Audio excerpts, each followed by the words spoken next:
இப்போது என்னோட முக்கியமான கேள்வி என்னென்னா, இந்த விடுபட்ட வாக்குறுதிகள் அப்படிங்கிறது ஏதோ சின்ன சின்ன வாக்குறுதிகள், ஒரு சில ஆயிரங்கள் மட்டும் பாதிக்கக்கூடிய வாக்குறுதிகள்லாம் கிடையாது.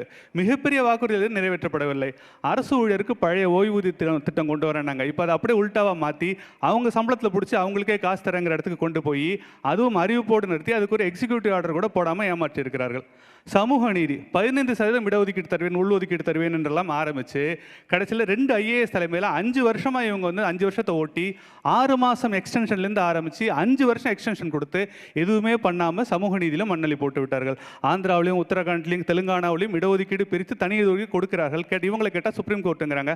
அதை பற்றி ஆயிரக்கணக்கான விளக்க கூட்டங்கள் நாங்கள் போட்டு ஆய்வறிக்கைகள் சப்மிட் பண்ணியிருக்கோம். மாநில அரசால் செய்ய முடியும் அப்படிங்கிறத பற்றி. மாதம் மின்கட்டணம் தரேன்னாங்க, தரலை. டீசலுக்கு 4 ரூபாய் மானியம் தரேன்னு சொன்னாங்க. கேஸுக்கு 100 ரூபாய், சிலிண்டருக்கு 100 ரூபாய் காசு தரேன், மானியம் தரேன்னு சொன்னாங்க. அதையும் செய்யலை. 5.5 லட்சம் அரசு வேலை தரேன் அப்படின்னு சொன்னாங்க. 5.5 லட்சம் அரசு வேலைகள் மொத்தமாக கொடுத்தது 54,000 வேலைகள்.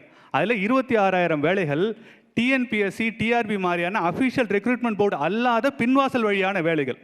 இந்த டிஎன்பிஎஸ்சி மாதிரியான குரூப் 2, குரூப் 3, குரூப் 4க்கு தான் லட்சக்கணக்கான இளைஞர்கள் கல்யாண வாழ்க்கை எல்லாத்தையும் தள்ளி போட்டு தமிழ்நாட்டில் படிச்சுட்டு இருக்காங்க. மொத்தம் 5.5 லட்சம் வேலை தரேன்னு சொல்லிட்டு வெறும் 50,000 கொடுத்து அதுலேயும் பாதி 25,000 நீங்கள் பின்வாசல் வழியாக கொடுத்தா இந்த மக்கள் என்னத்துக்கு ஆவாங்க? உங்களோட வாக்குறுதியில் 10% கூட உங்களால் நிறைவேற்ற முடியவில்லை.